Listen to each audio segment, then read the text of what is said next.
जुड़े हुए हैं उनकी लागत को आधा कम कर दिया हूं और उत्पादन को दुगना कर दिया हूं। मैं धीरज पांडे। तब खुशी आता है किसान के घर में जब आपका पैसा बचेगा और उत्पादन बढ़ेगा। ये तो तरीका अच्छा है कि ये अच्छा है कि आपके ऊपर और वजन लाद दें और उत्पादन वहीं रहे। आपको बता दें कि आलू के किसान भाइयों का हमने पिछले वर्ष 40 से 50 पैकेट एक एकड़ में अधिक आलू निकाला और जो लागत वो अपनी खर्च करते थे एक एकड़ में, उसमें से 30 से 40% हमने लागत उनकी कम कर दी। और यहाँ के आसपास के गांव के भी उदाहरण हम आपको दे देंगे किसान भाइयों को, उनसे आप पूछ के पता कर सकते हो। ज़्यादा दूर नहीं है पखना, कितना दूर होगा यहाँ से? ज़्यादा दूर नहीं है, ज़्यादा दूर नहीं। मोटा रोड ज़्यादा दूर नहीं है, 10 किलोमीटर मोटा रोड ज़्यादा दूर नहीं है। ठीक है, आपको यहाँ के ही किसान, एक नहीं 50 किसान हम देंगे जो कहेंगे कि धीरज पांडे के ट्रीटमेंट से हमारा पैसा भी बच रहा है और उत्पादन 1.5 गुना बढ़ा दिया। 1.5 गुना, इसको कहते हैं डॉक्टरी।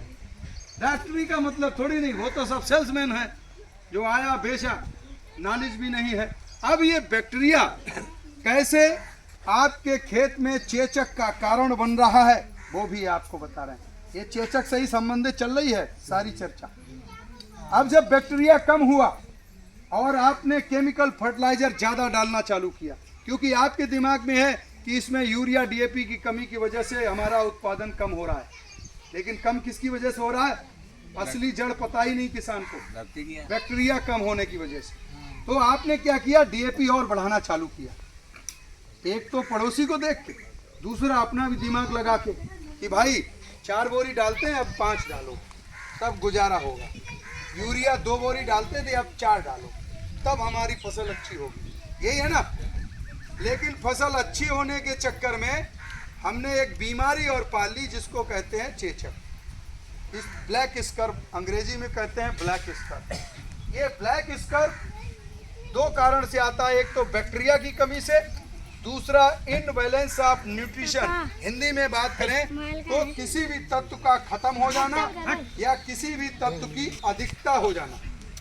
अधिकता और खत्म हो जाने के कारण से ये चेचक का बीमारी जो है उत्पन्न होता है। और इसके लिए भारत नहीं, पूरे विश्व में पहली कंपनी है ये Sai crop science private limited company, जिसने एक ऐसा फर्टिलाइजर बनाया है, पूरे भारत नहीं पूरे विश्व में सप्लाई दे रहा है। एक ऐसा फर्टिलाइजर जिसमें जीवित बैक्टीरिया आपको उपलब्ध करा रहा है। 1 ml में 700 करोड़ से अधिक जीवित बैक्टीरिया हम आपको उपलब्ध करा रहे हैं एक ऐसे फर्टिलाइजर के साथ, जो कि आज आपके सामने है। यहाँ पर आप देख रहे हैं ये साई पावर प्लस, इसी से बात करेंगे। ये छोटा है, ये आप देख रहे होंगे इसको, साई पावर प्लस का ये बॉटल का। यहाँ पर क्या लिखा हुआ है? Liquid fermented organic manure. ये लिखा हुआ ही आपको पहली बार देखने को मिल रहा होगा। ये विश्व का पहला ऐसा फर्टिलाइजर है जिसके अंदर जीवित बैक्टीरिया है। अब आपको पता कैसे चलेगा कि डॉक्टर साहब झूठ बोल रहे हैं कि सही बोल रहे हैं, ये जीवित हैं भी कि नहीं है? बेचने के लिए बोल रहे हैं। दिमाग में क्वेश्चन आते हैं ना, प्रश्न आता है कि नहीं? आपको बता दें, आप बंजर जमीन की मिट्टी लीजिए, ऊसर, बंजर निकल जाता है, ऊसर ना, ऊसर मिट्टी लीजिए, 2 गमलों में 2 बर्तन में आधा आधा भरिए। एक में आप साई पावर प्लस का जो है 4-5 बूंद चुआ दीजिए एक बर्तन, और एक में ऐसा ही रखिए, दोनों में पानी भर दीजिए बराबर। आप 8 दिन बाद देखोगे जिसमें साई पावर प्लस पड़ा होगा वो मिट्टी फूल जाएगी, और जिसमें नहीं पड़ा होगा वो मिट्टी फिर फिक्स हो जाएगी। ऊसर जमीन में आपने देखा होगा पानी बरसता है तो सूखता नहीं जल्दी, क्योंकि जमीन में नहीं जाता है। जमीन में क्यों नहीं जाता? क्योंकि उसमें ऑक्सीजन लेस है, उसमें बैक्टीरिया ही नहीं जो छेद करे, और छेद जब तक नहीं होंगे तब तक वो पानी ऊपर का ऊपर रहेगा।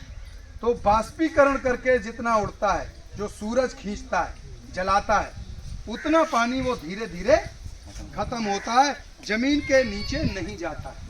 फिक्सेशन होती है, फिक्स होती है मिट्टी। और आप लोगों को अच्छे से पता है जो मिट्टी ठोस होती है उसमें कुछ भी पैदा नहीं किया जा सकता, क्योंकि बैक्टीरिया ही है जो आपके भोजन के रूप में बना कर के पौधे को देता है। कैसे देता है, मैं एक उदाहरण देता हूँ। जैसे यूरिया में क्या है, नाइट्रोजन। आपको क्या लगता है नाइट्रोजन पौधा खाता है? पौधा नाइट्रोजन नहीं खाता है, पौधा खाता है नाइट्रेट। अगर किसी ने साइंस पढ़ा होगा, यहाँ पर बैठा हो, वो समझ सकता है, और नहीं तो गूगल अंकल हैं आजकल, सब समझा देंगे। पौधा क्या खाता है? नाइट्रेट खाता है। जैसे यूरिया में क्या है, नाइट्रोजन। आपने यूरिया यहाँ डाला, अब ये यूरिया जैसे ही पानी और मिट्टी में मिलता है, पानी मिट्टी यानी कि बैक्टीरिया, मिट्टी मतलब बैक्टीरिया है, बैक्टीरिया जैसे ही इसको पाता है नाइट्रोजन को, ये उसको कन्वर्ट करने का काम चालू कर देता है नाइट्रेट फॉर्म में, इसमें बदलना चालू कर देता है नाइट्रेट फॉर्म में। मतलब कि आपने घर में सब्जी लाए और आपकी माताएं बहनें छांटना, छीलना, बनाना चालू कर दिया, है ना, वैसे काम चालू हो गया। जो तुम्हें दिखाई नहीं दे रहा, तुमने तो एक काम किया, केवल यूरिया फेंका और घर चले आए, बढ़िया हो गया, हरा हो गया, किले ज़्यादा हो गए, धान की बाली अच्छी आ गई, ये दिमाग में आने लगा, ठीक है ना। लेकिन ऐसा नहीं है। आपकी जैसे ही मिट्टी में जाता है यूरिया, यूरिया में नाइट्रोजन रिलीज होती है और उस नाइट्रोजन को नाइट्रेट फॉर्म में बदलने का काम करता है जमीन का पाया जाने वाला बैक्टीरिया, और नाइट्रेट ही खाता है। भारत की जितनी भी फसलें हैं, जितनी भी फसलें हैं, वो सब नाइट्रेट खाती हैं। एक फसल ऐसी है जो नाइट्रेट के बाद एक और प्रोसेस होती है जिसे बोलते हैं अमोनिया, वो अमोनिया खाता है। वो कौन है? वो आपका ये धान है। विश्व का एक फसल अकेला जो क्या खाता है? अमोनिया खाता है। अमोनिया गैस है। अमोनिया क्या है? गैस है। जैसे कि दूध को मथा तो नैनी, और नैनी के बाद उसे तचाया तो घी। इसी तरीके से आपने यूरिया डाली, यूरिया में नाइट्रोजन था, नाइट्रेट में बदला, जो सारी फसलें खाती हैं। जब आप धान को देते हो तो धान नाइट्रेट नहीं खाता, वो क्या खाता है? अमोनिया खा रहा है, यानी कि तीसरे चरण में जाकर के उस चीज को ग्रहण कर रहा है। अब ये सारे काम कौन कर रहा है? जमीन में पाया जाने वाला बैक्टीरिया। अगर बैक्टीरिया कम होगा तो उसका साइड इफेक्ट क्या है कि आपके जमीन में नाइट्रोजन लीच करेगी। लीच का मतलब होता है जमीन में उतर जाएगी, परतें बनना चालू हो जाएंगी, या फिर बाष्पीकरण हो करके वायुमंडल में उड़ जाएगी। दोनों तरीके से खतरनाक जहर तैयार हो रहा है वातावरण।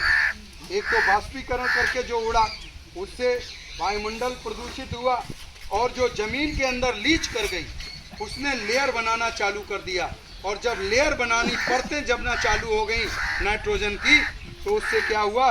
जमीन के नीचे दबा हुआ बैक्टीरिया वहीं रह गया, ऊपर वाला ही केवल काम कर पा रहा है, जो थोड़ा बहुत बचा भी था। तो दो तरीके से बैक्टीरिया हमारा डैमेज हो रहा है। और इसीलिए जो चेचक की समस्या है, आपने एक चीज़ नोटिस की होगी कि जब खेत में चेचक स्टार्ट होती है तो ऐसा नहीं है कि पूरे खेत में अचानक से पूरा आलू चेचक का हो गया, ऐसा नहीं होता। पहली वर्ष जब चालू होगी तो 5 कट्टे चेचक के निकलेंगे, औसत बता रहे। फिर दूसरी साल करोगे तो 10 हो जाएंगे, तीसरी साल करोगे तो 40 हो जाएंगे। ऐसा होता है कि नहीं? थोड़ा बताते जाइए कि डॉक्टर साहब आप गलत बता रहे हो, हैं? ऐसा ही होता है। कभी ऐसा आपने देखा है कि एकदम पूरे खेत में चेचक फैल गई? कभी नहीं होता है ना। इसीलिए नहीं होता कि रोग धीरे धीरे बढ़ रहा है, और उस रोग की दवा नहीं बनी है कि सीधे आपको कोई ऐसा जड़ी बूटी दे दी जाए कि ये लो डाल दो, चेचक गायब हो जाएगी। ऐसा बोलकर अगर कोई भी दुकानदार भाई आपको कोई चीज दे रहा है तो वो आपको सिर्फ गुमराह कर रहा है। मैं आपको बताऊंगा चेचक कैसे रुकेगा, और वो फार्मूला भी दूंगा जो आज पिछले 10 वर्षों से मैं लगातार अपने किसान भाइयों को दे रहा हूँ, और उससे मैं पूरा कंट्रोल कर रहा हूँ। बीमारी जैसे आपने बरसों में पाली, तो क्या सोचते हो कोई ऐसा जादू की छपकी है कि एकदम गायब हो जाएगी? जब बरसों से पालने में वो लग गए तो उसे ख़त्म करने में भी 1 2 3 साल लगेगा कि नहीं? लगेगा। बैक्टीरिया की कमी से आपने समझ लिया कितना बड़ा नुकसान हो रहा है। और हम किस दिशा में जा रहे हैं? हमें ये लग रहा है कि केमिकल फर्टिलाइजर ज़्यादा डालेंगे तो उत्पादन बढ़ेगा, लेकिन बैक्टीरिया कम हो रहा है इसलिए उत्पादन कम हो रहा है। ये तो हमारे दिमाग में ही नहीं है। दिमाग में क्या? आज से पहले था क्या? नहीं था। आज मैं आपको जब विस्तृत जानकारी दे रहा हूँ, ऑथेंटिकल डॉक्यूमेंट्री, आप सभी लोगों के पास मोबाइल है, आप सभी लोग उसमें खाली बोलो आंसर आ जाता है। आजकल आ जाता है कि नहीं? सब कुछ आप यहाँ सीख लोगे जो मैं आपको बता रहा हूँ। अब आपको सामने जो साई पावर प्लस है, ये फर्टिलाइजर 1 ml में 700 करोड़ जीवित बैक्टीरिया दे रहा है। 700 करोड़ 1 ml, केवल 1 ml। इसका डोज जो है आपको बता दें, 1 एकड़ का 250 ml है। अब आप समझिए 250 गुणे 700 करोड़ कितना हो गया बैक्टीरिया, जो एक बार में आपके खेत में जाने वाला है। और विश्व का पहला फर्टिलाइजर है ये साई पावर प्लस, जो किसी भी तरीके से आप इस्तेमाल कर सकते हो। आज तक आपने ऐसा कोई फर्टिलाइजर नहीं सुना होगा जिसको आप फफूंद नाशक में मिला सको, जिसको आप खरपतवार नाशक में मिला सको, जिसको आप किसी कीटनाशक में मिला सको। ये सभी जगह आप इसका मिश्रण करके खेत में डाल सकते हो। आप इसे यूरिया डाल रहे हो, उसमें मिला करके कोटिंग करके इसके ऊपर फेंक दीजिए। आप अगर कोई फफूंद नाशक डाल रहे हो, झुलसा मान लीजिए आया, उस समय झुलसा के साथ मिला के डाल दीजिए। आप कोई डीएपी डाल रहे हो जमीन में, उसके साथ डाल दीजिए। आप कोई कीटनाशक सुड़ी लगी है या कोई और समस्या है, उसके साथ मिला के डाल दीजिए। आप जब खरपतवार का प्रयोग करते हो आलू में या किसी फसल में, धान में प्रेटिला क्लोर या कोई भी, उसमें मिला करके डाल दीजिए। आज तक आपने ऐसा सुना नहीं होगा कि किसी भी खरपतवार नाशक में कोई दूसरी दवा मिलती है। बताइए, सुनना छोड़िए, कभी डाला है क्या? खरपतवार नाशक दवा के साथ कुछ मिलाया है क्या? नहीं मिलाया ना। तो आप सोचिए कि ये विश्व का इसीलिए सबसे अलग फर्टिलाइजर है। और चीज़ आपको बता दें कि इसको 2 भारत सरकार की लेबोरेटरी ने प्रमाण पत्र दिया हुआ है। एक आप यहाँ देख रहे होंगे, ये इंडिया ऑर्गेनिक, ये दिख रहा है कि नहीं कुछ भाइयों को? ये लिखा हुआ है इंडिया ऑर्गेनिक NPOP अप्रूव्ड। देखिए, हम सही हैं या गलत हैं, इसका प्रमाण कौन दे सकता है? दूसरा दे सकता है ना। वैसे तो हर आदमी कहेगा मैं सही हूँ, मैं गलत हूँ ही नहीं, है ना। तो इस कंपनी ने ये जो फर्टिलाइजर बनाया है उसका प्रमाण कौन देता है? भारत सरकार एग्रीकल्चर मिनिस्ट्री। तो भारत सरकार की एग्रीकल्चर मिनिस्ट्री में एक लेबोरेटरी है, national programme for organic production, ये शॉर्ट फॉर्म में लिखा NPOP अप्रूव। आप लोग गूगल में डाल के देखिए, APOP ये लिखिए, इतना केवल लिखिए, एक लोग लिखिए जरा, NPOP NPOP NPOP NPOP। मैं आपको सब प्रमाण के साथ दिखा रहा हूँ, है ना। NPOP इतना लिखिए, NPOP एग्रीकल्चर इतना लिख दीजिए, आ जाएगा। सेम लोगो आएगा। ये भारत सरकार का लोगो है, हमारा लोगो नहीं है। हमारा लोगो ये है, हमारा कंपनी का लोगो ये है, ये भारत सरकार का दिया हुआ लोगो है। आया कि नहीं? दिखाइए वहीं, इसमें इमेज में जाइए, अब लीजिए,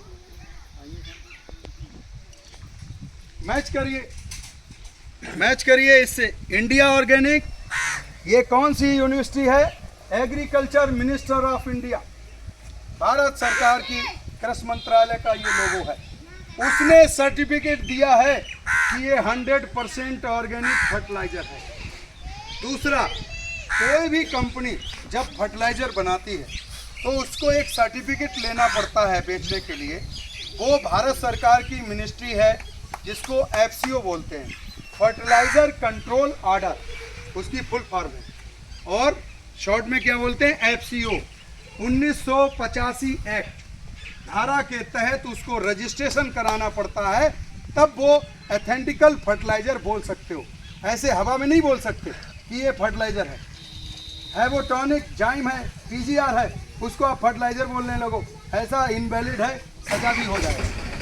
तो आप बता दें कि ये साई पावर प्लस को FCO में रजिस्ट्रेशन में इसका नामांकन किया हुआ है। भारत सरकार ने इसको FCO में भी रजिस्टर्ड किया हुआ है, यानी कि दो संस्थाएं भारत सरकार की इसे प्रूव कर चुकी हैं कि ये 100% ऑर्गेनिक है, इसके अंदर जीवित बैक्टीरिया है, इसके अंदर पोटेशियम ह्यूमेट है, इसके अंदर 400% हाई स्पीड में प्रोटीन रिलीज करने की क्षमता है। अभी जैसे ये बाली पर है धान, इस समय जो भी किसान भाई 250 ml इसका प्रयोग 1 एकड़ में करेंगे छिड़काव में, गंधी की दवा के साथ, क्योंकि गंधी लगता है, आप लोगों को पता है, भुनका लगता है, माहू लगता है। आपने एक चीज़ और देखा होगा, जब धान की बाली निकल आती है और जब दूध बनना चालू होता है तो उस समय दाने भी काले पड़ने लगते हैं, तो फंगस का भी अटैक होता है, उसको अंग्रेजी में कहते हैं डर्टी पेनिकल, काला दाना पड़ना। उसके लिए भी हम आपको ब्रह्मास्त्र दवा बताएंगे, एक बार में ही वो रोग खत्म होगा। ये दवा है साइंजॉक्स एजॉक्सी एस्ट्रोबिन प्लस डाइफेनाकोनाचोल, ये 250 ml पड़ता है 1 एकड़ में। ये दवा जो कि आपके काला दाना पड़ता हो या फंगस या हल्दी रोग भी आता है, हल्दी जैसा पीला वो बाली के ऊपर छा जाता है कि नहीं, वो अगर रोग दिख रहा है तो आप साइजॉक्स ले लीजिए 250 ml और उसी के साथ इसे मिला दीजिए, अलग से लेवर करने की ज़रूरत नहीं है। 400% जैसे ही ये हाई स्पीड में प्रोटीन रिलीज करेगा, बाली का साइज बड़ा कर देगा और एक दाना भर कर आएगा, और उसकी चमक ऐसी होगी कि आप जिसमें ना पड़ा हो साई पावर प्लस, उससे कंपेयर करोगे तो 2 गुना आपको क्वालिटी अच्छी ये देगा। उत्पादन की अगर हम बात करें कि आखिरी पड़ाव में अगर आपने एक बार भी इसे इस्तेमाल कर लिया तो कम से कम 1 एकड़ में 2 कुंटल तक का आपको अधिक उत्पादन ये दे देगा। एक फसल चक्र में ये 3 बार साई पावर प्लस का प्रयोग होता है, पूरे फसल चक्र में। जैसे आलू में हम इसे 3 बार प्रयोग कराते हैं, धान हो, सरसों हो, कोई फसल हो, 3 बार अगर इसका आप प्रयोग कर लेते हैं तो अगर धान की बात करें, क्योंकि अभी केवल आप 1 बार ही डाल पाओगे धान में, दो वो निकल गया, हम आपसे बहुत लेट मिल रहे हैं, ठीक है ना। एक ही इसका पड़ाव बचा है गबोदे के टाइम वाला, वही इस समय सिचुएशन है, गबोदे में वाली ये लास्ट स्प्रे होता है। 2 स्प्रे हम इसके कराते हैं, स्प्रे नहीं, एक बार ज़मीन में डलवाते हैं धान में जब आप रुपाई करते हो, दूसरा जब कल्ले लेना 1 महीने बाद चालू हो जाता है, 1 महीने में ही कल्ले कांसे बनने चालू हो जाते हैं, उस समय इसका प्रयोग कराते हैं। और तीसरा और आखिरी छिड़काव जब बाली गबोदे में आती है तब कराते हैं। ये 3 चरण में साई पावर प्लस का प्रयोग धान में होता है। तो अभी भी आपके पास 1 चरण है, ठीक है ना, गंधी की दवा के साथ। गंधी की दवा के लिए हमारा रिफ्रेश है, ये देखिए आपको बता दें, जो भुनका उनका आता है ये ख़त्म करेगा रिफ्रेश, अगर गंधी लगी हुई। और अगर गंधी नहीं है और झुलसा है, जैसे मैंने बताया काला दाना पड़ रहा है, तो उसमें आप ये साइजॉक्स का प्रयोग कर सकते हैं इसको मिलाकर। इससे क्या होगा कि उत्पादन तो ये बढ़ा के देगा ही साई पावर प्लस, साथ में आपके ज़मीन में जो अनगिनत बैक्टीरिया तैयार करेगी, उससे आने वाले आपके फसल में फर्टिलाइज़र का डोज अपने आप कम होना चालू होगा। अभी आपको बता दें कि जो किसान भाई 5 बोरी DAP डालते थे आलू में, उनका हमने जो है 4 बोरी करा दिया,